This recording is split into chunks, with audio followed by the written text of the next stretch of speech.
Hello and welcome. It is All for United WFC. Yes, much like a Mark Skinner midfield, it's an unchanged lineup right here in the middle. It is I, Barry. Again, I feel like that geezer on hello. It's me, Leclerc. Very much one for the older generation that are watching. But yeah, here we are. No Connor. He's still not well. He's milking this man flu really for all it's worth. He really is. And giving the rest of us a bit of a bad name. But we do hope he gets better soon, because if he doesn't, my goodness, I'm going to be here for some time, which can't be good, surely.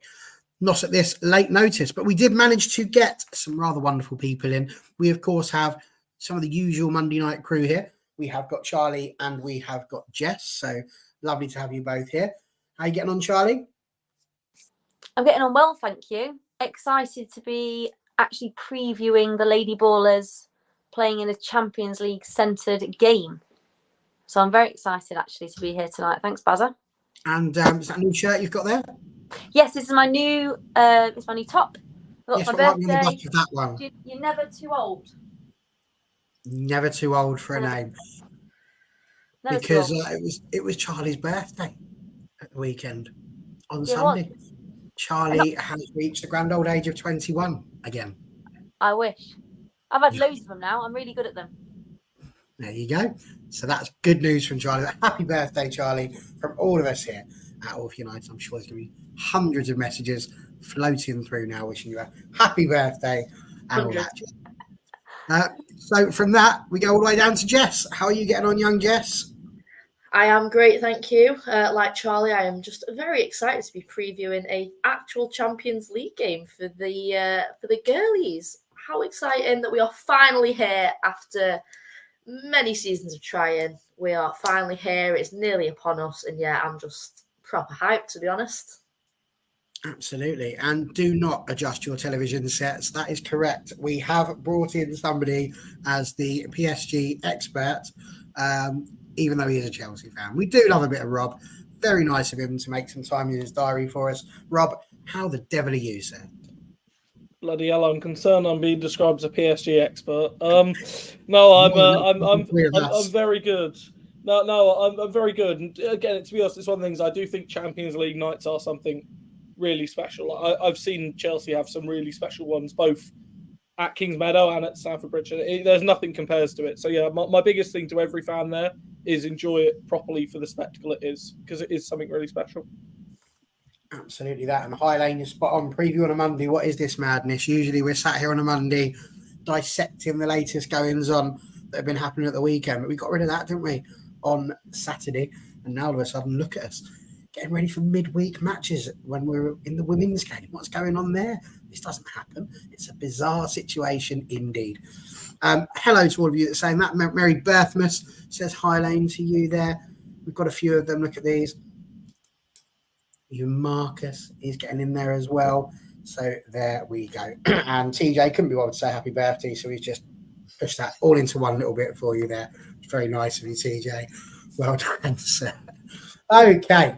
I can't quite believe we're having this conversation, ladies and gents. It is something that we've dreamt about, and we are, just over 24 hours away from our first ever European match. You mentioned it, Charlie. You said you're quite excited to be doing that, but genuinely, how big of a deal do you think this is for Manchester United to finally have the opportunity to make it into the UWCL proper?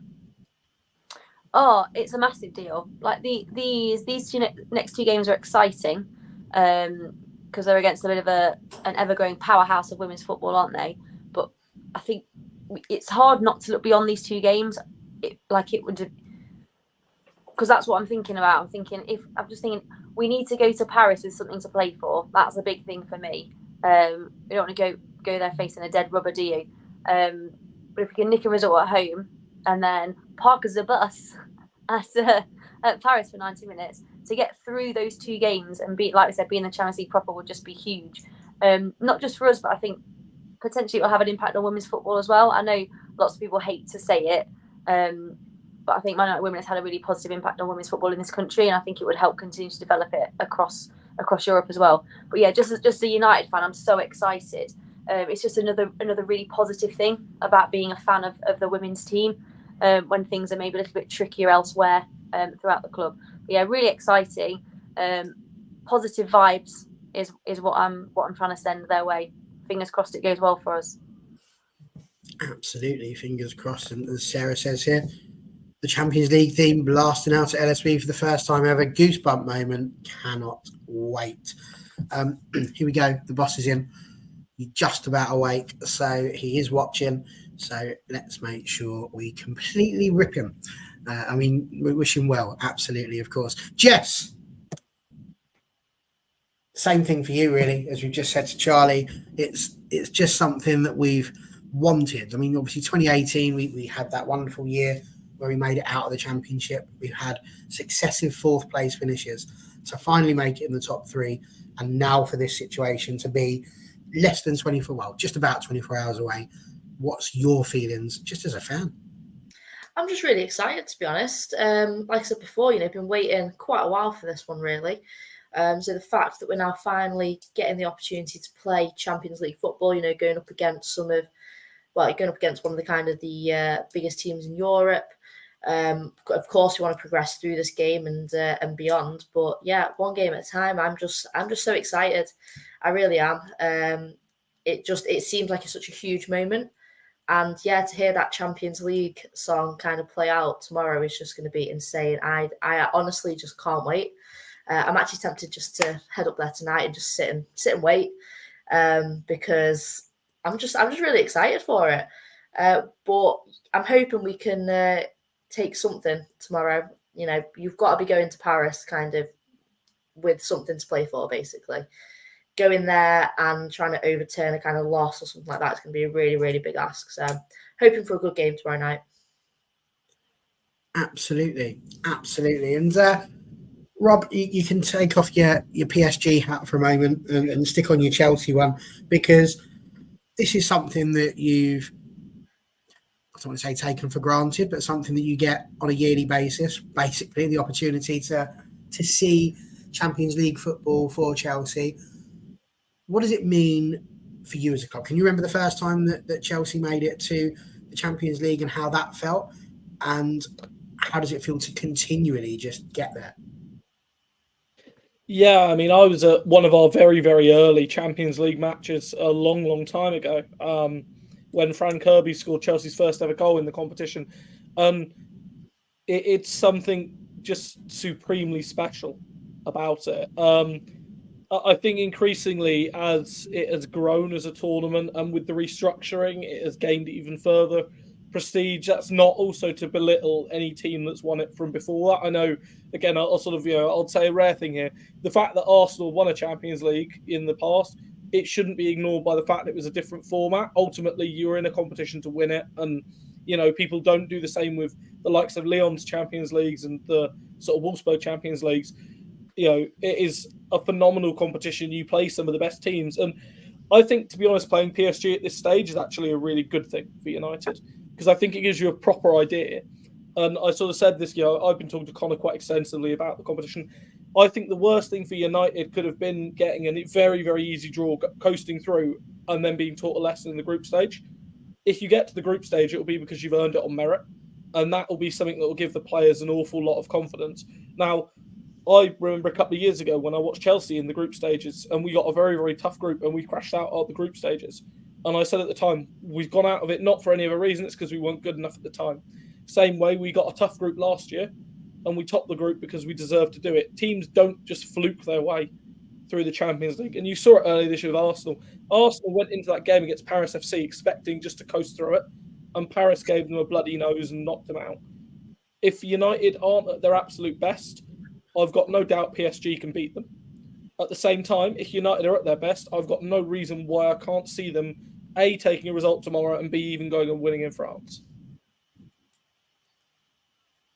I think that is good indeed. And I suppose we should go from what Sporty's just put here. He said, what advice would you give to United after seeing Chelsea debut in the UWCL? And I guess really that goes into the question that I did want to ask, which is, what should United expect in terms of a difference in football, because we're all used to seeing how we play in the WSL. We've seen championship players come up when they're in the Conti Cup and things like that. That's a competition that you don't usually worry about until like the semi-final, because you're just miraculously never in it. But the Conti Cup, that's where some rubbish teams play with some other teams that are in the WSL, and it just gives us something to do while you lot are busy abroad tanning yourself. So what should we expect in terms of difference? Because quite often in the men's game, they'll be talking about how sometimes it's a bit slower, there's more time on the ball, that sort of thing. What sort of things can we expect to see different to a normal WSL sort of season? One thing I'll say is, in sort of antithesis to the men's side of it, where it is a bit more slower and tactical, in the women's side, I've realised it's often a lot faster. Teams really try and start well away from home and start well and start quickly. And often there's quite a lot of space very early in games. It does settle down after about 10 minutes, but the first 10 minutes can be very frantic and very frenetic. At the same time, there are some games where teams do just nullify each other out, and you will have very, very cagey encounters. The biggest thing I always sort of say to people is that even though it is a sort of group stage is effectively, or in the United's case, it is effectively a knockout game, a two-legged knockout. What they need to make sure, and the biggest bit of advice I think I could give them, is they need to not go out too gung-ho and try and win the tie in, the first 10 minutes. Because if they do that, PSG have got good players. They won't be, they won't be fazed by this. They've been in this competition before. That's the other thing I think from United's point of view, is they need the likes of, Hannah Blundell, who is a senior sort of statesperson in the dressing room. She has got Champions League experience. They need to be talking to people like her. Mary Earps, who's been in Champions League squads before, talking to players sort of in her sort of ilk. Jay-Z, of course, obviously won the competition. They are the sort of players, even though she's not necessarily old, but the sort of names you can lean on for the experience, because there will be some players that will struggle with it, because naturally it is a very different atmosphere. You've got the presentations beforehand, the announcement, all of the pomp and circumstance of the theme, and it does feel very, very special, Champions League nights. And I think if you're not, as long as United don't get overawed by the occasion, which I think is what has happened before for them in some big games. And I think that's a thing that they have got a lot increasingly better at. And you did see it, I think, in the FA Cup final, especially, even though obviously that wasn't the result you wanted. It wasn't a situation where you were completely out of it early on. And I think that's the big thing from a United point of view. If they can start well, I've got no doubt it'll be a good atmosphere in there. I've got no doubt that Paris themselves will bring a good away following, because the Parisians are very loud. I can talk for that on experience. I've got no doubt that if they start well, they can cause damage. And I think if United can get the first goal in the tie at whatever point it is, that will be really, really critical. Sounds like somebody that knows what they're talking about, which is great news. We don't get that often in this channel. Listen, some interesting things have happened. Well, see you later, Chazza. Oh, she's back again. She's off again. What are you doing? Honestly, just a little switch around there. Playing around with my head. We have got a returning theme happening here. So at the weekend, on Saturday, when we were on our little review, obviously we had a few Arsenal fans drop in, and Imara was indeed one of those where she dropped the S-bomb. She dropped the S-bomb, which is obviously, she drops it again, but this time in safe little quote marks so that we know what she's talking about again. But yes, lovely. Absolutely lovely to have you back, and thank you for your kind words there. That's brilliant. Also, there's a question about, is it on TV? Absolutely, it's on MUTV. That is my understanding. So as long as you've got a subscription to that channel, you should be able to watch the girls live and in Technicolor. So that's great news. Charlie, we've seen some continental experience in terms of pre-season friendlies. We've had games against teams like Bayern.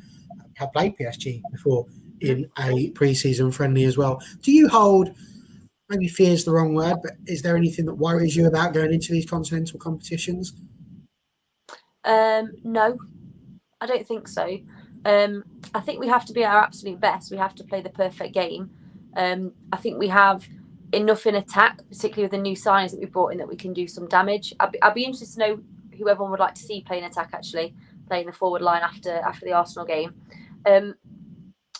My worry is that we might be exploited at fullback. I don't know how much detail I want to go into here. I might be going off on a tangent. But I do think there are areas of PSG's game that United can also exploit. But it's just got to be the perfect game. Because like Rob said, it's knockout, isn't it? This is it. It's 2 games and that's it. So we have to play the perfect game. We have to be clinical and take our chances when they arrive. We've got the players that can do that. And we also happen to have the best goalkeeper in the world in our team. So, no, I don't fear it. I think if you go in fearing the opposition, whether that's fans or the team or whoever, if we go in fearful, the team will feed off that negative energy. But no, I'm not fearful, and it's not meant to be misplaced. I'm not overly confident. I'm not like overconfident, like, yeah, we're going to stroll this. But I have faith in the coaching staff and in the manager and in the players that we've got, that we can be competitive and we can make it really uncomfortable for PSG. Seems reasonable to me. Look at this, Connor just flying in here. Jess just wanted more power on the top row, didn't she? Yeah, I I could just hear you all like normal. I don't know what was going on. I'm just trying to gradually edge my way further and further from Barry's spot right there. Well, what happened, Charlie, was you were up here. Oh, yeah, I was there. Rob was over here. Yeah. And that was all great. And then you just flashed off and went. Oh. And then you came back up loading again at the bottom. So I went to put you back in, but you arrived back in. But when you came in, you were down here. That sounds very Darren Brown. He was up here. That's right. Now you're confusing me. Very strange. So Very loads of Darren changes Brown. going on.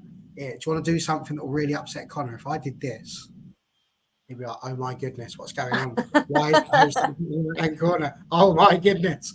Like, this is the sort of thing that really winds him up, but I won't do it because he's not well and I don't want to be responsible for that. Jess, again, just like we were just saying there with Charlie, what sort of worries, fears, feelings do you have before the PSG game coming up? Because as you said, we've had some good results. We've had some not so good results. The Bayern result obviously wasn't ideal, but we did get a couple of goals. Thank you very much, Sporty. That was the reference I was looking for, the whole Brady Punch thing, but I couldn't remember the name of the show. So thank you for that. PSG, what do you feel, Jesse? Are you confident going into the game? Do you feel like we should just be able to play our game and that should be enough? Or is there still something sitting in the back of your head that's got you worried? I think for me, there's always going to be a little bit of nerves, purely just because this is our first kind of foray into any kind of Champions League football. Even sort of international, playing European teams or the international teams, we've not seen it. Although it's happening, the game against Bayern, all that is behind closed doors. So you don't know what to expect almost. You don't know how the players are performing playing against other international teams, teams from other nations. So I think there's a few unknowns. I do think that if we go out and play how we should play and how we can play, there is no reason why we can't beat this PSG team. I think they've got a good squad, but I don't think they're, absolutely outstanding. I don't think they're unbeatable. I think, kind of like Rob sort of mentioned before, they're a good side to come up against at this stage. You're not facing up against someone like Lyon, Wolfsburg, Barca, who have won the competition numerous times, but they are still a very good side. So hopefully we can go into the game and build confidence and then take it further in the competition. Just a mixture of kind of nerves and excitement, I think, to be honest.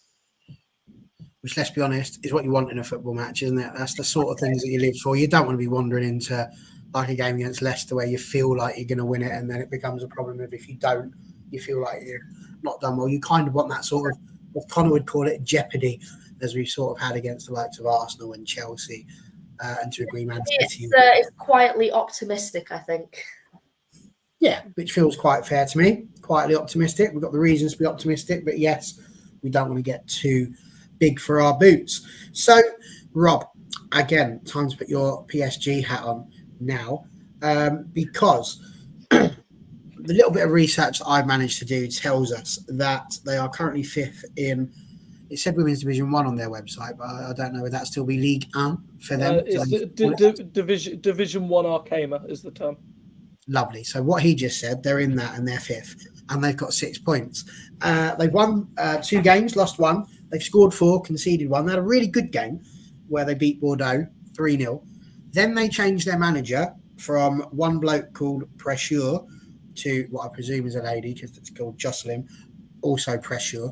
No idea if they're related, but it's his daughter. She's daughter. His daughter took over. Just to clarify, yeah, it's because he resigned due to poor health. So she took over. But does that happen? I mean, like, we'd have been absolutely fuming at United if Darren Ferguson had taken over from Alex. I believe she's been on the coaching staff. I think she's been one of the assistant coaches in all the time anyway, and it was widely expected. Like, there's been, in terms of PSG's manager, again, there was some debate as to whether he was going to survive the summer, due to the fact that PSG are expected to, due to the nature of the investment and stuff in there and the fact it's QSI's ownership, they felt Lyon were not at their best last year. It was felt like this was a year they could have got at Lyon, and ultimately Lyon just did what Lyon do and won trophies again. In a rather annoying habit that they do seem to have, even when they're not at their best. But again, there's been a lot of upheaval behind the scenes with PSG this summer. A lot of players have expressed discontent. There was a very drawn-out contract saga for Grace Gioro. Eventually, it's led to her re-signing a contract, although she's had to somewhat come back with her tail between her legs because interest from England has dried up. Chelsea chose to go a different route, which is where she really wanted to move. Again, a lot of PSG's season really hinges on how quickly they can get Marie-Antoinette Katoto back fit. And this is also partly why they went to Inter Milan and they signed Tabitha Chawinga, because there's a concern about, even if they rush back Katoto, that she won't come back at her absolute peak and full fitness. Last year, I can say for a fact, again, I watched PSG twice last season, PSG without Katoto is a very different side for PSG with Katoto, because Katoto is such a very good forward, both in terms of her ability to hold the ball up and her finishing ability, but also her raw speed and power. The best comparison I could sort of give in the WSL is Bunny Shaw. I think she's a similar sort of player to Bunny Shaw, and that I would say Katoto and Bunny Shaw both don't get the technical credit they deserve. They're both technically very, very good players as well. Again, yeah, you've also got other names. Again, someone mentions Leica Martins there. Martins has been a really interesting one because so far at PSG, she is very much flattered to deceive. And they lost key players in the summer. They lost Amanda Illerstedt. They lost Ashley Lawrence. And there's very much a feeling this season is a bit of a reconsolidation and reconciliation for PSG. There's not necessarily as much of an expectation as there's been before in the squad. But yeah, there are some, Sandy Baltimore's a very good player. Katoto, if fully fit, is one of the best strikers around. Karshawi is the one I think that United need to be really, really careful of, because Karshawi is such a very good fullback and can play out wide. And I think with the fact United are likely to play Hannah Blundell, I assume, at fullback and probably play her on the right-hand side, Blundell is going to have a very tough game against Karshawi. And she's had it so easy against Arsenal.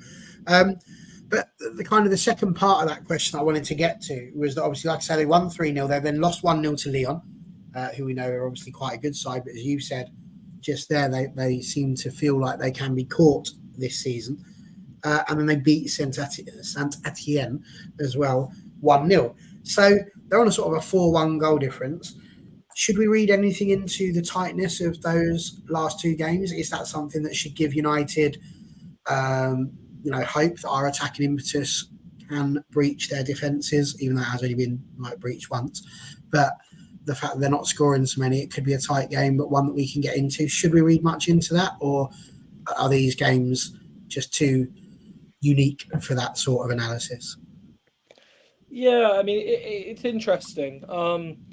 Certainly in the game against Lyon, PSG did create enough chances in that game to take something out of that match. And again, the Lyon keeper, Christine Endler, did make several very good saves.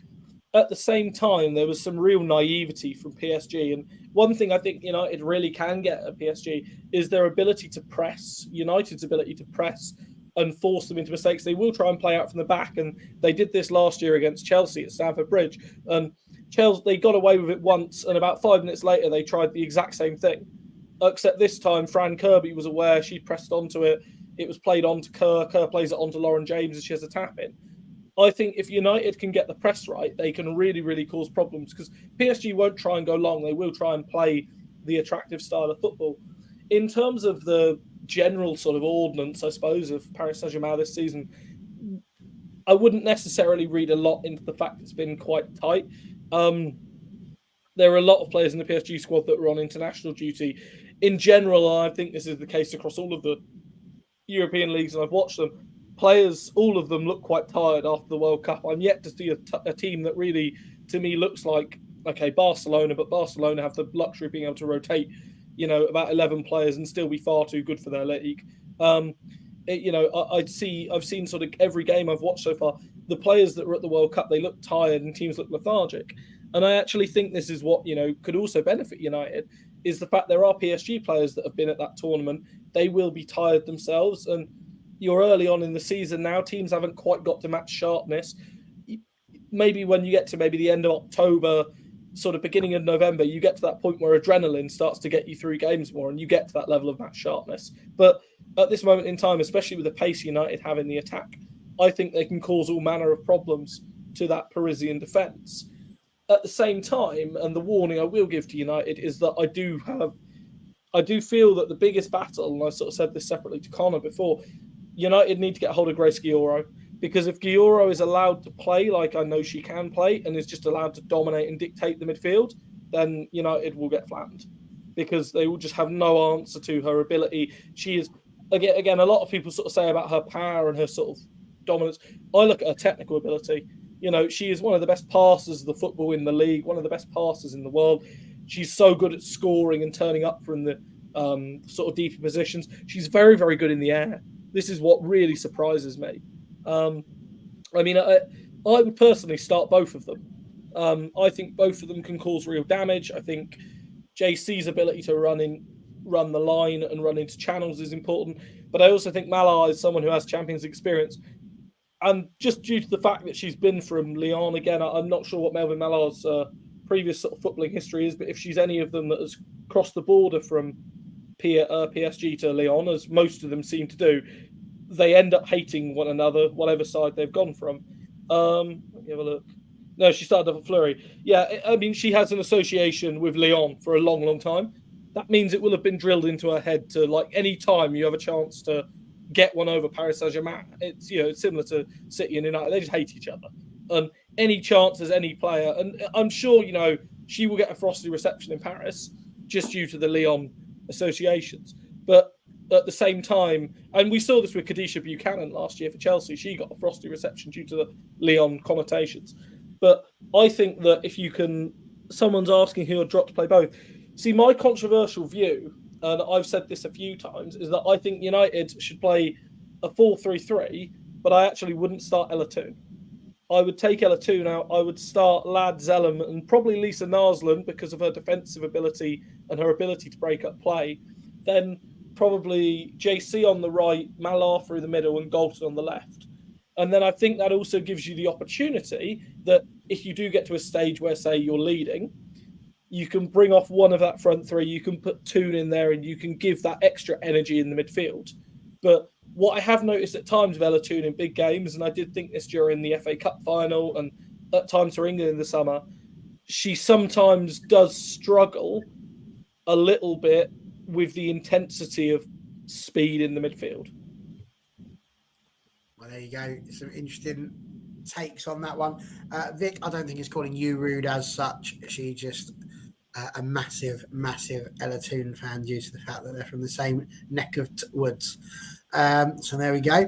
And Connor, in no surprise here, agrees with Rob's team for tomorrow, except he'd take Lad out for Irene also. And let's be honest, the only thing I can be thankful for is that Connor's not on here at the moment trying to put in some sort of ridiculous rule as to the type of players you're allowed to choose. You're only allowed 3 that are over 5'5" or something stupid like that. It's the sort of thing you'd usually come up with. Just while we're here, I want to remind everyone that the best goalkeeper in the WSL, Janina Leitzig, saved a penalty at the weekend because she is the best goalkeeper in the league. Second best. We're not having that. That's outrageous behaviour. And just before I come to the ladies, there were a couple of things. I thought I'd address this one already, but there's no link. We're not going to be suggesting that you can watch it on a link, but you can subscribe to MUTV if you want to watch it. That's the legal route you've got to go down. And then there was a little bit earlier on, Imara mentioned something about me not taking shots at Arsenal. There it was. I wasn't when I said that Hannah Blundell had it easy against Arsenal. That was sarcasm because she absolutely definitely didn't. She struggled. She struggled like me trying to walk up a hill. So there you go. Charlie, tomorrow marks the return, potentially, of 2 ex-Manchester United players. Obviously, there's Tunkara, who managed about... Who? Exactly. Tunkara, exactly. And then, of course, there is the return of the world's greatest footballer never to have scored a goal for the club, Jackie Gronin. Number one, I'm actually looking forward to seeing them come back. We're not going to see them getting the Russo treatment, I would have thought. So, number one, nice to have them back. And number two, what would you do with the team? Because Rob sort of started that off already. What sort of changes would you be looking to make, if any? Okay, first answer is I'm not asked about either of them coming back. Don't care. They don't play for United anymore, so they don't exist to me now. I'm literally not bothered. Regarding the lineup, having been at the 2 games so far, I think I've been a little bit nervous about Hayley Ladd's start to the season. So I would wonder about a change there. I don't think there'll be many changes, if I'm being completely honest. I think when Skinner talks about rotation, he talks about using his subs more potentially. I think Hayley struggled a little bit, particularly through transition. So he really, really struggled with that. For me, against Arsenal, when Melvin and Miyazawa came on, they were incredible. They changed the game, I think. And I would hope one of them would start, is what I would hope for. I like the idea of Galton, Jace and Melvin playing up top. It was almost like how we've been playing the last couple of games is we want a play. We missed a player like her. We've not scored as many goals as we should have done because she's not been on the pitch. How we played the ball into the box and the crosses in, we've not had that focal point there, and she would almost fill that gap. But yeah, I would love her to start, and I think against a team like PSG, who are technically very good, you need players in the middle of the park who can harry and push and press phenomenally well. And I would say Miyazawa is perfectly placed for that from what we've seen so far. So I'd maybe go for a couple of changes there. My biggest concern, I've already said, is the fullbacks, but there's not a lot we can do with that. That's my biggest worry, is the thing we can't really change at the moment. Okay, there you go. You've got TJ agreeing with you. There won't be much rotation by Skinner, even though we probably need it. So let's just point out a couple other things. TJ's also mentioned Jackie had a really good Women's World Cup. Just saying. Yeah, didn't we all? We all did. I mean, I had quite a good Women's World Cup. Lovely. Slept in through most of it. And High Lane saying here, Jackie Cronin has been brilliant the few times I've seen her play. Oh, well, yeah. Again. Yeah, I'm not doubting her ability as a professional footballer. I think I'd very much struggle against her. But your question was, are you looking forward to them coming back? And my answer was, I ain't bothered. Exactly. And I'm totally with you. I could not care less one way or the other, but it would seem remiss not to mention them as they are popping back out. It could come back to bite us in the backside. But like I say, I never really saw much from Jackie Gronin as far as I'm concerned. We definitely didn't see much from Tunkara, although she was a rather wonderful addition to the bench. Jess, talk to us about what changes you might make. Is there anything that you saw against the game in the game against Arsenal that perhaps made you think this needs changing? Would you put a bit of rotation in? And do you think that Skinner's going to listen to a single word that you're saying? I do not think that Mark Skinner is going to listen to a single thing that comes out of my mouth. But that being said, I'm going to say it anyway. Similar to Charlie, one of my biggest concerns was that our right back, so Blundell. And if that's kind of the side that PSG look to target, then, Blundell could be in for a tough night. But hopefully lessons have been learned from the Arsenal game, and that can be taken into tomorrow night's game. Because, I can't see any real rotation going on in those positions. So I think we've just got to accept that. And maybe actually kind of being vulnerable on that side in the Arsenal game will help us prepare better for tomorrow. My biggest concern maybe is the sort of centre mids. I don't think in either of the first 2 games they were firing on all cylinders at all. I think Lad was very much off the pace. For me, I think I'd take her out and switch in. Maybe give Lisa a chance. We've not seen much of her. I think Melvine and Miyazawa, when they came on, played really, really well. I do like the idea of that front 3 of Galton, Jace and Melvine. My only issue with that is I'm a massive fan of Garcia, so it seems a shame to kind of drop her back to the bench when she has, she's been playing more than well enough to warrant that starting position. That being said, she proved last season how good she is off the bench. But yeah, for me, that's kind of one of those good headaches to have in that situation. Yeah. I think the front 3, that is a good headache to have, where you've got, even Nikita Paris played really well last season at, tiring out defences. That kind of like her work rate is kind of second to none. So even bringing her in, you've got like maybe 5 players across that front 3 that can all kind of cause trouble and really, create chances and score good goals. So I think the front kind of 3, that'll sort itself out. But it's defensively that I am concerned sort of with. Rob mentioned, is it Guerrero? You've got to kind of stay tight to her. That is something that we just did not do against Arsenal. And if PSG have got a player like that can, turn us, run at us, and we're standing off them, like Zellum and Lad kind of did way too much on Friday, then that, again, could be a problem. But similar to kind of what I was saying about Blundell, I'm hoping that maybe we're going to learn some lessons from that.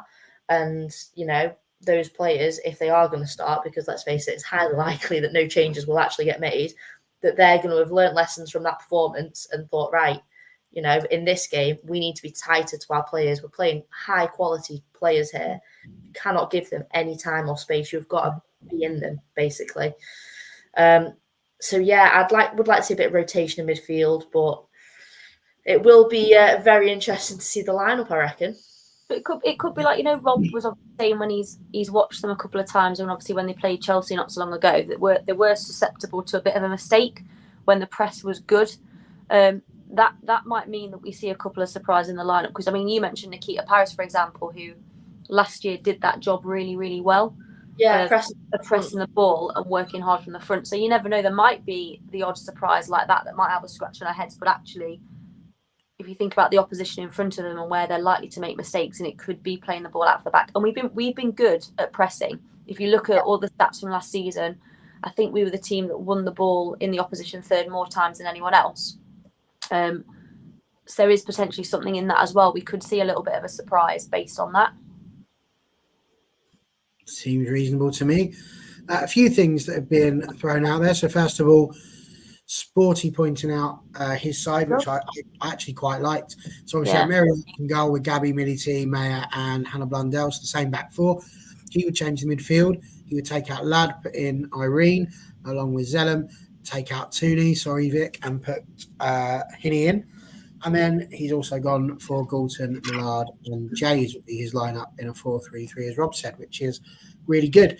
A couple of interesting points. Why not put Jade as right back? Because she played well in the World Cup. And then you also put a little bit later on, and that's the problem. Imagine we're wondering if Lisa has to start, and she's been here for almost a year now, but she doesn't play. I'm hoping you remember the fact that she was injured for a lot of that. It's not like she was just ignored entirely. She did play and then didn't last the whole game. So, I'm all for a little bit of diversity of opinion, and I don't mind people bashing Mark Skinner, because as I've said before, you've absolutely got the right to do it. If you're going to do it, at least make sure you've gathered in all of the bits and pieces that you need in order to make sure that is a correct bashing of Mr. Skinner. By the way, Mr. Skinner, lovely to see you. I see you through that little webcam. I know you're watching, looking for what we're going to do next. I want to ask you about this, Rob, because there's a lot of people talking about Hannah Blundell as a potential change. Heisel here has put Hannah struggles with the pacey wingers. She's better on the left-hand side, which personally I think I agree with, even though she has played right back before. I think I would take a risk with Jade on the right, Hannah or Gabby on the left. And somebody else said the same thing, High Lane here, saying again, given the way Blundell's had problems there, why not give her a shout? I think that she's played all right. I don't know how much you've seen of Hannah Blundell this season when she's been playing at right back. I know that obviously she's probably, did she only play right back or left back at Chelsea? Where did she play? She played right back, left back, had a few games further up the pitch as well. It's difficult here because I have a bias towards Hannah Blundell due to the fact that she, at various points, has been incredibly nice to both myself as a journalist, but also to our own publication. So I always want to see her do really well. And I said this a few years ago that one of the biggest things I wanted to see out the Lauren James deal was, as well as Lauren James come back and settle, was Blundell be able to settle properly and, be able to show what a good player she is. I don't think right back really suits her because she is very one-footed by her own admittal. And she is very much left-footed, which means that constantly on the right-hand side, you're not getting that natural overlap. I also think to an extent, and this is where I think Onabaje sort of comes into the picture, Blundell plays fine, I think, on the right-hand side. She's good enough. However, you're used to seeing Onabaje on the right-hand side, who was phenomenal going forward, but also very, very strong defensively. And it's a bit like me from a Chelsea sort of point of view when we have games where Wrighton isn't around and we sort of put Joanna Ritten-Cannerud out on the left. Cannerud's a decent enough player. She's got a bit of pace. She has some trickery, but she's no Guro Wrighton. And ultimately, it comes into sharp focus when they're absent. I do think it's interesting about Jade Riviere because, again, I know how well United sold the project to her, shall I say, to get her to move in January. And the fact they were pretty, back in January, I sort of came on her and said, look, I've been told Onabaje's off. That's why United have won this battle. They beat off a lot of teams with interest for Jade Riviere because they offered that pathway. That said, I think the absolute worst thing for her to happen could be she comes in, she's not fully fit or acclimatized at this moment in time because she's come back from several long injuries, and also even in the World Cup there was some debate about her fitness, and she comes straight in, has a tough half, say, against Sachin Karshawi, and it really wrecks her it really wrecks her confidence. Now, what I do think will be really interesting, and I personally don't necessarily think it's the right way to go about it, but it'll be if United basically ask the fullbacks to stay back and pin them back and effectively play with a flat back four, and they bank on the fact that wingers can cause damage against PSG. Now, people like Karshawi, if she has a chance, will be halfway up the pitch all game. And will be, starting on the halfway line, will be trying to play in the United final third because defensively she's okay, but she's nowhere near as good as she is going forward. That said, and this is my other thing with Blundell, I said it last year when it was the Chelsea United preview. Blundell is one of those fullbacks, and this is the one reason I think Emma ultimately let her leave Chelsea. She'll be phenomenal for 89 minutes, but she'll have that one lapse and that one drop of concentration. And it's in that moment that really good teams will take advantage. And I would be against PSG. I think if you put her on the right-hand side, I think she'll really struggle. I think she'd be better off naturally going in the left-hand side, and I think she'll do all right on the left-hand side. But then it gives you a very difficult question of who do you put on the right-hand side? And maybe it's a case you put someone on the right-hand side. Again, maybe you go for Maya Letitia and you put her in there as a defensive fullback purely. And again, this is part of the issue because I think she's so good at centre-half. But I think you maybe look at using her as a defensive sort of wide centre-back almost, and you just ask her to shut down that wing. And you just say, right, we're not looking for you to get forward. We're looking for you solely to defend. That's where I think there's problems are going to be caused. And that's where I do think United maybe in the transfer window, I was a little bit surprised they didn't go out and get... Obviously, Gabby George came in, but I was a little bit surprised that they didn't maybe go for a more experienced right-back option who could have maybe come in and covered before Jade was ready to take over. And again, it's hard, I appreciate how difficult transfer windows are, but to me, that was the one area I looked at and I sort of said, well, obviously Blundell can go across there, but I think you really, you hamstrung, you take a lot of Blundell's ability to get forward and attack when you stop her being able to go on the outside and you push her on the inside. Absolutely. Very good. Excuse me, ladies and gents, I've just got to go back to... Clearly, I wind somebody up every time. There's 60-odd people watching. This is the one I managed to catch out this time, so ever so sorry. Much love, Makio love. So, what to do now? She's not injured, and at the end of last season, she was not injured for about 2 months, but she never got a chance apart from the last game against Liverpool, also only for 3 minutes. I'm not going to entertain discussions about last year. Last year, we had the best ever performance that a Manchester United team has ever had. I think any suggestion, we can whinge as much as we want about rotation, and that's absolutely people's right to do so. I think it's crazy if you're going to start bringing up last season as a reason not to rotate. Last season, if anything, was an absolute poster girl for not rotating, because not rotating got us second and rotating got us fourth. So that's my first point.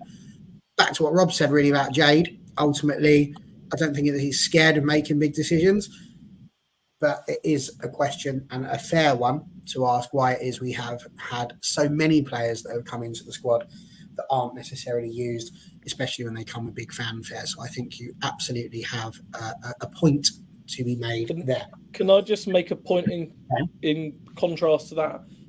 A lot of people made this argument a couple of years ago at Chelsea when we had injuries and Jess Carter came in, and people were saying, why isn't X, Y, and Z coming in instead? And Jess Carter's rose up to a level and playing consistently at a level now where she is an undisputed starter. I think United, maybe from their perspective, need to realise that the reason why Skinner isn't necessarily rotating, again, firstly, was Jade better than Anna Badge last year? No. Secondly, she was injured. Thirdly, if he's not rotating, you don't see what's going on in training. It's possible these players aren't doing enough in training. And obviously there will be, there is some cases where it's a little bit odd, but ultimately you can't just expect a manager to pick a squad and just to pick a squad of players that you want to see rotated in, because then if they struggle, 100% the question they just get asked, and this is where I think at times managers do, have no luck at all and no help, is that if they pick the same squad every game, people ask why they aren't rotating. If they rotate and you get a poor result, then suddenly everyone looks at them and says, well, why did you bring in so-and-so and didn't go with the experienced players? And especially in, I think, a UWCL tie, it would be incredibly harsh both on Jade and on Mark Skinner if, let's say Jade comes into it and 5 minutes in, she gets lapse in concentration, as this happened with young players. Baltimore gets in behind, she pulls her back as you instinctively do, she gets red carded, and suddenly the tie is completely changed. She's going to feel awful. Mark Skinner's going to get blamed for it, and everyone's going to say, why you didn't just play the senior players? And I think, from a mental point of view, you're going to need the names out there. You're going to need the players that have the experience, the players that have the cool heads, because especially in the Champions League, one of the other things I will say in the Champions League, I don't know who the referee is for the tie, but sometimes you will get some of the more interesting European referees, and I say that in the most endearing way possible, where either you will get away with absolutely anything and you can just completely poleaxe players off the ball and nothing will be a foul, or you'll get the referees that you breathe on them you breathe a bit too loud and you'll get booked for it. And one thing I think from United's point of view they really need to avoid, certainly tomorrow, is not allowing PSG to play the game they want, in terms of the fact they will look for easy fouls, they will look to go down easily, they will look for chances to disrupt the game early in order to make it so that they can quell the initial level of speed, the initial level of excitement and buzz there's going to be from the United crowd. And at the same time, I watched PSG against Chelsea last year at Stamford Bridge. PSG went down awfully easy a lot in the first half in order to try and disrupt the play, and it was only after Chelsea had taken the lead and PSG were like, right, we've actually got to get back into this, that they stopped trying to slow down the play at every opportunity. Yes, you would. Yes, you absolutely would. And how you got the cheek to sit here and say that, I do not know, Connor. You absolutely would jinx it. You spend your life doing it, and we have to tell you off every time. So don't do it again. Jennifer, again, we get on really well. Can't afford Lucy Bronze, sadly. Don't want to, not bothered, not a problem, not interested. And then High Lane, says it's more the case that we see these players come in and then we see the starters have trouble that isn't addressed. We saw this a lot when we played Chelsea, for example. A terrible example. You know, we lost 2 games last season. They were against Chelsea, and one of them is because the referee was blind. That's the only, you know. So to use Chelsea as the example as to where we had a problem, you could have chosen Everton, you could have chosen the Man City draw. You didn't. Instead, you chose the 2 games that we lost. You're forgetting the fact that we won the remaining 18. So, again, in no slander against last year whatsoever, because that's madness, absolute madness. And no, it's not a lie, you cheeky little monkey. So, I've got a question for you all now, and it's one that's bothering me, because there was a lot of conversation, Charlie, about the fact that this was our first Champions League game. Should it be at Old Trafford? Should it be at LSB? And obviously the powers that be decided to make it a LSB one. And we said this would be a great idea, because at LSB, it'd be better to have 8, 9, 10,000 people filling out the stands, making it a real cauldron, a real big atmosphere, a bit like it was in the Arsenal game. That would be absolutely amazing. And then, out of absolutely nowhere, at the moment, it's looking like we're going to be lucky if we get half of that. How have we got to a position where it is the first ever European game at LSV under the lights? We're sitting here bigging it up about how it's the most special occasion that we've had as a football club in our 5-year history so far. How have we got to that point where we're virtually selling out against Arsenal on a Friday night, on a Tuesday night, we're struggling to get people in? What's your take on the situation? One word, which I was going to spell out, but I won't, because I don't know if it ends in tency or tancy, but it's incompetency, is what I would say. I don't think it would take much to get to around 6 or 7. I just don't think it would. Like, we're going to be on that for Leicester City at home. I'm not downplaying Leicester, but they're hardly exotic, are they? I just think it's been a really lazy approach to this. I was glad they decided to have it at LSV. I think that was the right decision, that they didn't bow to the pressure of having it at Old Trafford, regardless of what the attendance might have been, because I think it protects our players a little bit, because it limits how many fans PSG can bring. And it's somewhere that our players are more familiar with. So I've no issue with that at all. But I think to not be going all out to get the stands full is incompetency and or laziness, and I don't know which one will be better, to be honest. So it's disappointing. You never know, there might end up being half decent sales on the day, but I'm trying. It's frustrating, but I'm trying not to worry about it too much. I'm just focusing on the game and the fact that the people that are there give as much support as possible, but it doesn't look great, I don't think. I think the whole thing, and again, I don't know the ins and outs of it, so you can only look at it from the outside, but from United's perspective, but also from PSG's perspective for the game there, and I just think it's been really poorly done, and it's all looked like an afterthought.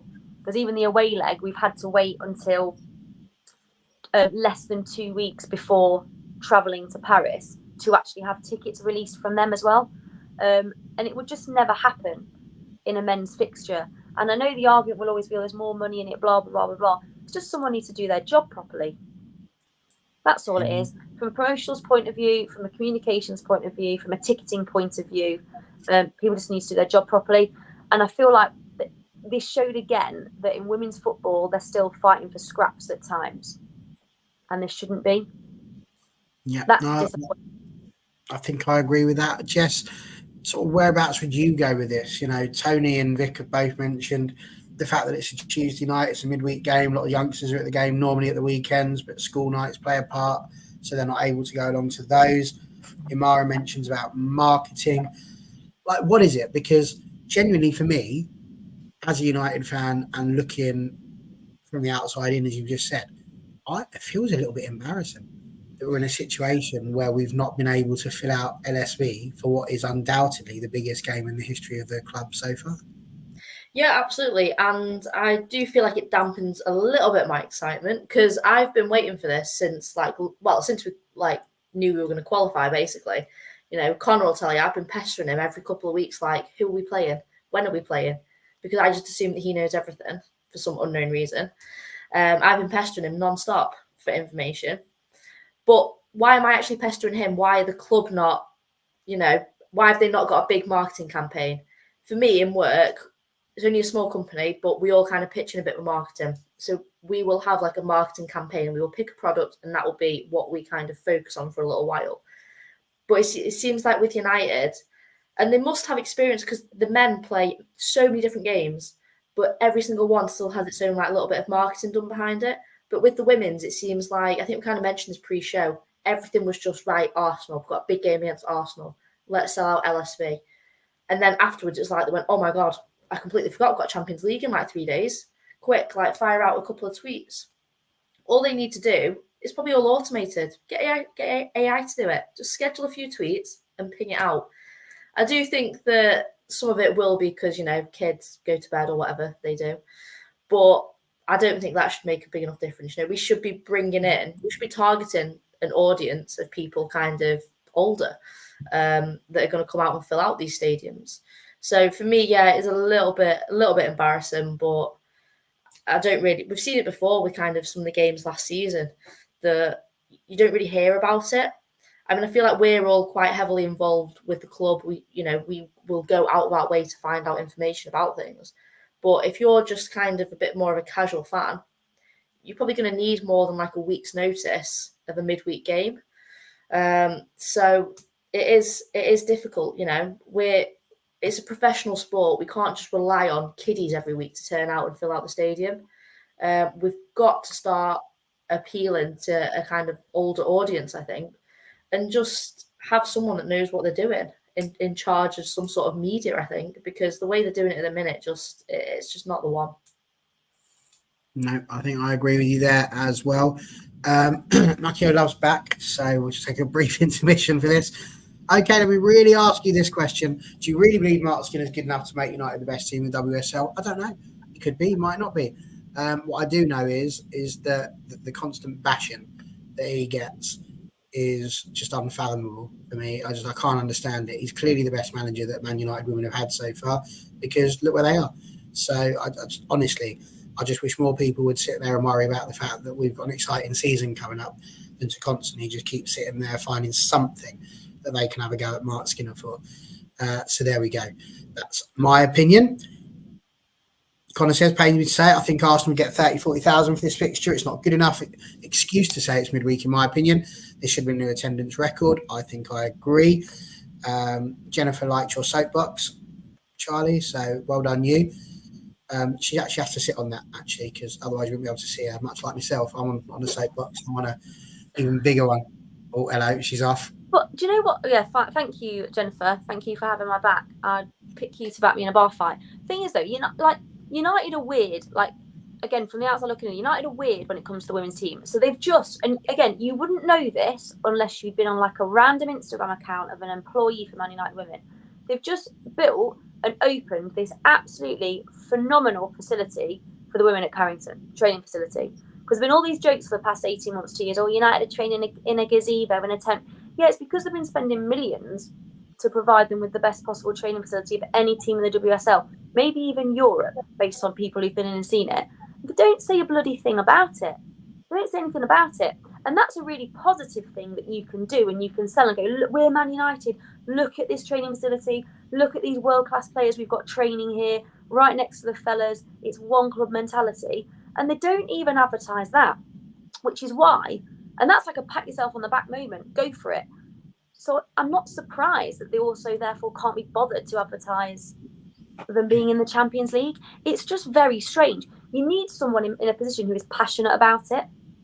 If you've got people in positions just going through the motions for the women's side, we're only going to get bits and pieces. You need someone in there who's passionate, really about the subjects, who can drive things forward. I'm only joking, obviously not me. I'd be completely incompetent at it. But it's just strange. Like talk about that amazing thing they've done for the women's team. Not mentioned it. Why not? I didn't even know that, and I would love to. It's amazing.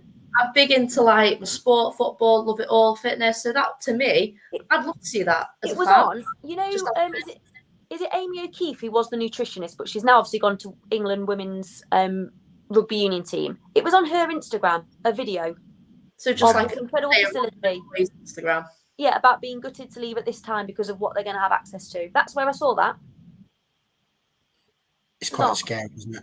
It's quite scary. And TJ, he mentions this, aren't most early round UWCL games midweek? Absolutely. Until then, inexplicably, out of absolutely nowhere, it's on a Saturday morning. Which just blows my mind. Midweek. Hang on, Saturday, hold tight, Don't talk to me about it. They're mental. I don't know what they're playing at.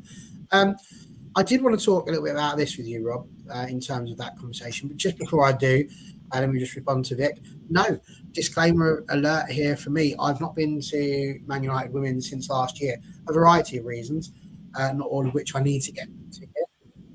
But frankly, I found myself in a position where I didn't want to go. I'm now in a position where I can't afford to go, due to the fact that I cut the job I was doing literally in half. So petrol getting up there does not work. But absolutely, no, lots of people far out can't make it the next day. I get that. That's not what I'm saying. What I'm saying is it's embarrassing that we've not spoken about this enough for it to be marketed enough, for there to be enough people to get in. Arsenal play it at Arsenal and they get 30, 40,000 people in there midweek. End of. Most of the children that I know that watch football, if they were told there was a Champions League game, would get that dispensation from their parents if they live nearby to get there and come home at 10 o'clock. Like, it happens. Not everyone will. Yeah, my first football game would have been Champions League, going to watch United against, I think, like Dynamo Bucharest or Fenerbahce or something. And I think I was in like year 4 or 5 of primary school. And my mum took me to go and watch United men play. And obviously that was midweek. I remember going into like the school the next morning and being like, oh, United won 4-2 or something. I was buzzing. Special occasions, your parents do sometimes make allowances, I think. I know I'm getting a bit old now, but 20 years ago, my mum took me to United. So I don't see why parents, they can't do the same. But do you reckon there's something in that as well? Like we talk about this, trying to, like the away game at Villa, there was clearly a more migration across from the men's side of things, which had a massive impact on the crowd that was there and helped the team, I think, made it more uncomfortable for Aston Villa at their own stadium. But I do think that there is a large portion of people, clearly, that will travel midweek from Manchester and from lots of the surrounding area as well, and other places to go and watch the fellas play a game midweek. And I think there also needs to be a little bit of work done there with regards to why will very few of those people make that same journey to watch the women? And that's potentially something that needs to be looked at as well in more detail. Because I'm kind of past this whole thing of that's the men's, that's the women's, it isn't. It's Man United. Just sell the flipping stadium out and make it a massive event. I mean, just look at what Arsenal are doing. Quite honestly, at this point, as much as I hate to say it, I'm thinking just bloody copy Arsenal. Because they seem to have it nailed. They pull in good crowds for all their games. So yeah, just a little bit of effort. I think that's all it needs. Just a little bit of effort at this point. No, I completely agree. Absolutely. There's lots of great points being put out there in the comments. Sorry if we haven't got through to them all. Can I just quickly jump in? Boy back in his box. I'm not going to talk to you anymore. I've fine. If that's your opinion, you go for it.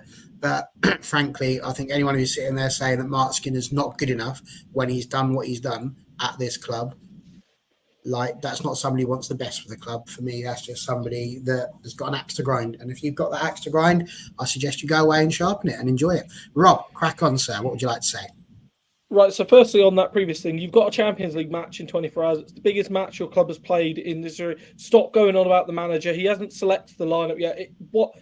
I see this with Chelsea fans, and it winds me up with Chelsea fans. I've seen people in the last 24 hours calling for Emma Hayes to be sacked after yesterday's result. It is moronic, and I'm going to go as far as to say that I have no horse, no backing in this race. I really couldn't care who United's manager is, but like whether you like Mark Skinner or not, whether you think he's the right manager or not, put it aside for 24 hours and focus on the fact that you should be supporting your team in a fixture they're going to need the support. Right, that's how got me fired up for this inevitable rant on marketing. I've said this before, and I'm going to say it. Every single team in the WSL besides Arsenal are awful at marketing. I include Chelsea in that. I include United in that. I include Manchester City in that. They are all absolutely dreadful. I give credit to Arsenal in this.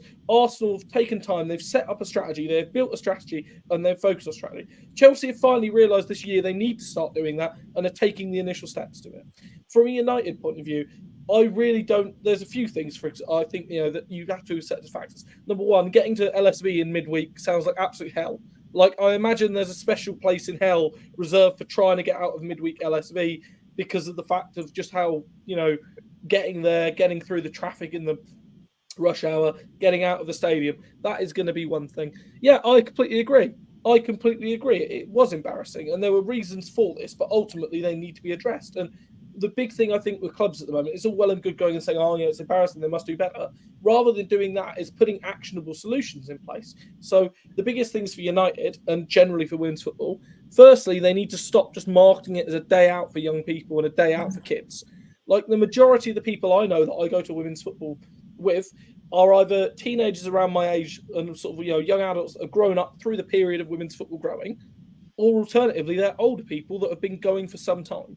Now, I appreciate you want to try and get younger fans involved and want to get younger audiences into it, but the way to do that, especially for midweek fixtures, is not trying to advertise it as a day out.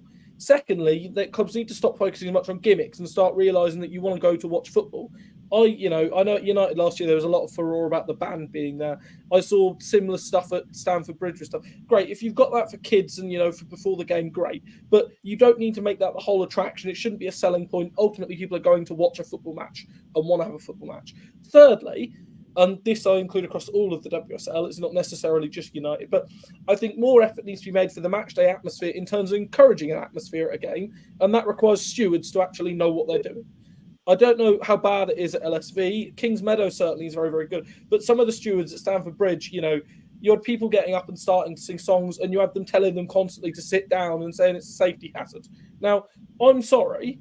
It's a complete nonsense. I've been to games in Germany. I've been to games with rail seating, rail standing. I've never felt safer than being in a group, And I appreciate there have been situations where people do overcrowd it. But ultimately, if it's a group of people stood up singing, they are posing absolutely no threat to anyone whatsoever. And so thirdly, clubs need to make more of an effort with that from an atmosphere. Fourthly, and that's a rarity on this channel. Please, can someone print screen that? That's a red letter day for me.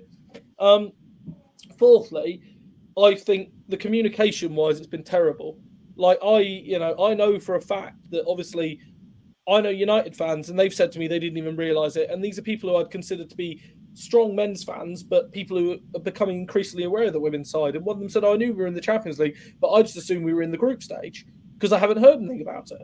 Now, if you've got people that are signed up to your men's mailing newsletters and stuff like that, why are you not seeing it from there? Like, I don't know if there was any promo at the weekend in the game against Brentford and, anything there at that match, promoting it. There's obviously some sort of option to do a deal.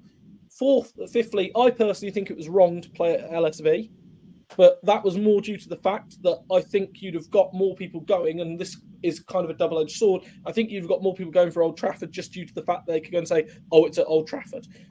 On the flip side of that, I have been to Kings Meadow on nights where there have been the passionate Kings Meadow fan base in there, and they've been some of the best Champions League nights that I've ever been to. And games at Stamford Bridge are not exactly the same. Number 6, and I'll sort of finish on this one, and this is, I think, the biggest one of all of them. Generally, and this is, I appreciate there's a sort of issue around the scenes with the ownership of the club and people not being happy with that. There are big pages that support the men's side that claim to have the vested interest of Manchester United at heart. And I bet if I asked them that they knew the women were playing, they wouldn't do anything. I think that's partly a communication issue by the club, but it's also just a lack of interest and ignorance, to be honest. I'll go as far as to say that. And one of the biggest things I think I've noticed certainly in the last 18 months with Chelsea, especially with the men's team struggling, has been suddenly loads of people suddenly being really interested in the women's team and trying to ride on the coattails. Now, I have objections to that in the longer term because ultimately the women's team are not just a sideshow for you to for when the men's team are struggling. And if you're treating it like that, then quite frankly, you can F off. However, at the same time, I think there is absolutely no reason you shouldn't be encouraging more fans through that, and people shouldn't be encouraging it. From a comms point of view, like, again, I work sort of day to day in marketing, and I've sort of said this. I've said this to multiple people now. I've said it to the board at Chelsea. I've said it to the supporters group. I've said it to other journalists. I think until the WSL changes its general perception of how we market our teams, you're never going to get to a point where it properly grows. And I think we're now at that real crux now at this moment in time where the WSL, if it's done right and done correctly, it can experience growth like never before, and we can see a proper growth. We can start seeing consistent, passionate fans getting into stadiums, being supported and growing the game in the right way. However, this needs clubs to actually be on board with it and not just using it as a gimmick and a sideshow. And I think at this moment in time, I'll go as far as to say that's what United are treating this Champions League as. And I think that's desperately unfair for the fans that were there, have been there at LSV since the very beginning, have been there in the second tier, have seen the games where they've gone, where you've had poor results, have gone away to sort of, the bigger teams and, seen drubbings, have seen, Chelsea drub you at LSV, have seen the nearlies and the near misses. It's desperately unfair for those fans that they're getting treated like they're second-class citizens. And there is the end of my rant. Listen, we had two. We're just waiting for Jess to have hers next. That'll be great stuff. Dave's put, there's another way of looking at this. This is Man United. If you don't know what's going on around the club, so the club doesn't need to push it, quite possibly. So there was a couple of things. So Imara's put, do any of you follow the NWSL at all? Angel City has some of the best marketing out there. They should sell their blueprint. She then follows it out with, sorry if that's a no-no to ask. Let me be clear. It's only a no-no to ask if the S in that word is the S-bomb. If it stands for super, crack on. Ask about it all you like. It's not a problem. But we should not be talking about soccer here. It's outrageous. And I know I said I won't respond. I'm not angry. I'm just exasperated. There's a big difference. I'm not angry. We'll take all opinions here. People can come on here liking or loving players or managers as much as they like. But there we go. And yes, absolutely. Sporty says it's unfair on Mark and the players too. And I completely agree. Completely agree. Obviously, the return leg, Charlie, is going to be in Paris, and it's at the. Let me try and get my very best French accent on again. The Parc de France. Yes, must be that. Can't be Prince, surely. So no, that definitely stands for super. Definitely, because we invented the game and it's called football. What we didn't do was go, I know what we'll do. Let's take the word football and apply it to a game that is played 95% of the time with your hands. Like, seriously. What a world. It's going to be at the Parc de France. That's massive. The fact that we're going to get the chance to go there and play that. And it's probably going to be in front of quite a... Right, you got me. Well done. Quite a big crowd. So... Number one, you're looking forward to that. That's one of the things that we've been looking forward to as a club, obviously. The opportunity to go and play in these big stadiums, across Europe as well. But how much do you think it's a bit of a nightmare that we've got to have the away game last? Would you prefer to have had the LSV game? And would that have perhaps helped with the marketing if it had been the home game second and there was some sort of, kind of a jeopardy hanging around it? What do you reckon? No, I'm all about the second leg being away because it's when my half term is. So that's all that's what I'm basing it on. Leicestershire's half term is a week out for everyone else, so I get to go. No, I don't want to say it, but you could go away and lose 5-0 and then you're not marketing anything, are you? Potentially. I would much rather play at home first, get a result, and then take that to there, and then the onus is on them to do something about it. I'm just so excited. Get a little bit sort of emotional about it, just the thought of it, even though it's still just a qualifier. And I just hope that we have more than 2 Champions League games this season. I really hope we do. Just excitement for me. Me too. Jess, anything you'd like to add to that? Just excited. For me, I think with it being our first kind of little foray into Champions League football, I think having the home leg first is probably better for us. Kind of ease us into it a little bit, if you like. So yeah, I think, like I keep saying, as long as we've been getting, as long as we can get a good result, then I'm happy. Go away and hopefully have something to play for. Excellent. And NT's worked it out absolutely. It's not a ball. It's not long at best. Agree with that 100%. There are some moments where the Americans make complete sense. For example, we call it a pavement, they call it a sidewalk. That makes sense to me because you walk on the side. I can live with that one. But the fact that's for my glasses, as Michael McIntyre. Where else are you getting your glasses from? Mad. Glasses you put on your eye. Horseback riding. Love Michael McIntyre. We have got one last question. And that question is the obvious one. What's the score going to be? We'll go to the PSG King and Chelsea fan first. What do you see the score being at LSB tomorrow night, which is 17 minutes in? Don't be horrible. Yeah, no. Well, genuinely, I hate doing score predictions, especially things like Champions League matches, because you never know how they're going to be. I'm going to go for 2-1 to United. I do think United can take a lead back to Paris, and I think that, again, I think if they can do that, I think they're in a great shape. Because the other thing that United will have the benefit of is that PSG at home, the ultras are very, very loud, but they're also very easy to get to turn. And if United could go there and get, say, 30 minutes at the Parc des Princes with leading 2-1, then the Parisian fans can turn very, very quickly on their team. And I think United can then take advantage of that. And I also do fancy JC to get her first goal tomorrow. I can just, there's something in the air. I sort of feel it's the sort of perfect stage for her. All right, Phil Collins, thank you very much. That was just for helping. It wasn't EastEnders, that one, although it did very much sound like it in my head. Charlie, lots of people saying 2-1, a couple of 3-1s, even a 2-0 from our new United fan, Imara. Oh. What do you reckon?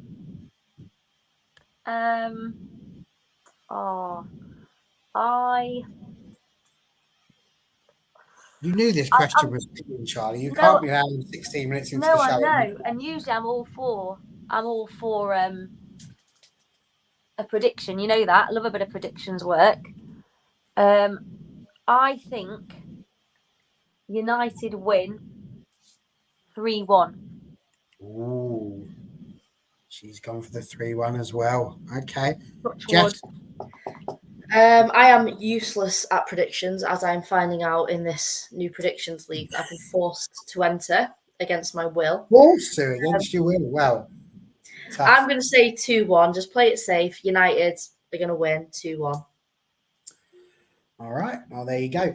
As you brought up the prediction league, we might as well mention it. We know there's a few people that occasionally miss their predictions. We're not doing the chasing service that we did last season.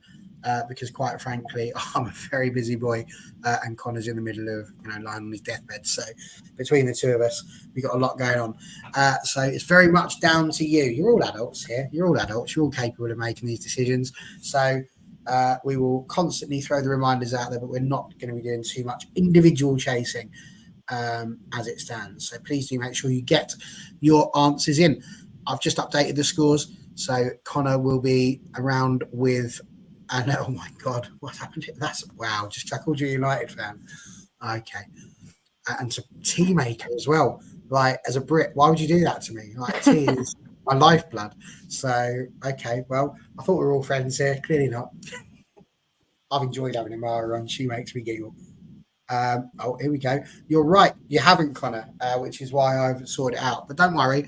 Get the scores in and I'll sort those out. So, yes, if you're on the Predictions League, please do make sure when the next match week comes in, you sort them out.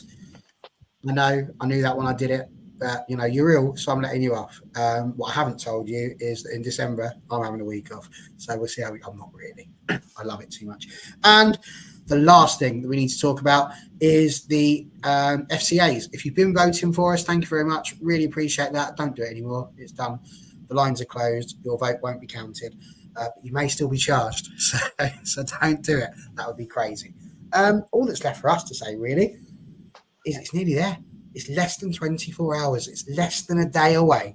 This time tomorrow, we'll all be sitting in front of the telly box watching Mark Skinner's Tricky Reds up against Paris Saint-Germain in a game that actually matters. It's not a pre-season friendly. It's not a ridiculous trophy that we've made up in pre-season in the hope that we can walk away with something that's got silverware. So there we go. There's a lot of people missing Connor. So now seems like a good time just to bring our little Connor alike here. There he is, good old Connor. We're missing him. So there we go. It's the Champions League, Amara. And genuinely, did you like it? Rob, I don't know if you've seen my Connor before. My cuddly Connor.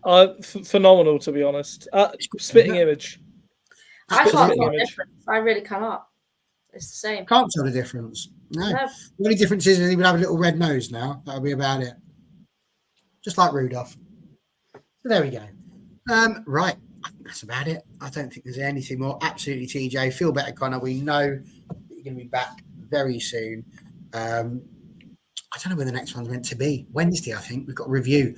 That'll be it. So obviously we've got to review the match. Let's hope it's a happy one, whatever happens there. Rob, thank you so much for jumping on and joining us as our PSG expert. Can you shout yourself out? Let people know where they can find you, what sort of things you get up to, what you do, and where people can find it.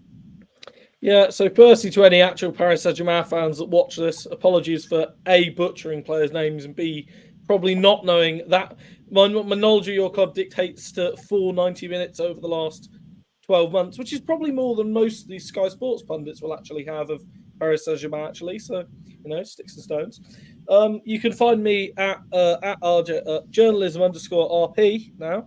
If you want to see my various rants about the WSL, mainly about Chelsea, but occasionally I do rant about other things, such as I do have to say it on here, that ridiculous red card yesterday for clearly what wasn't time wasting, that I'm sure every Manchester United fan thought was a very justified decision.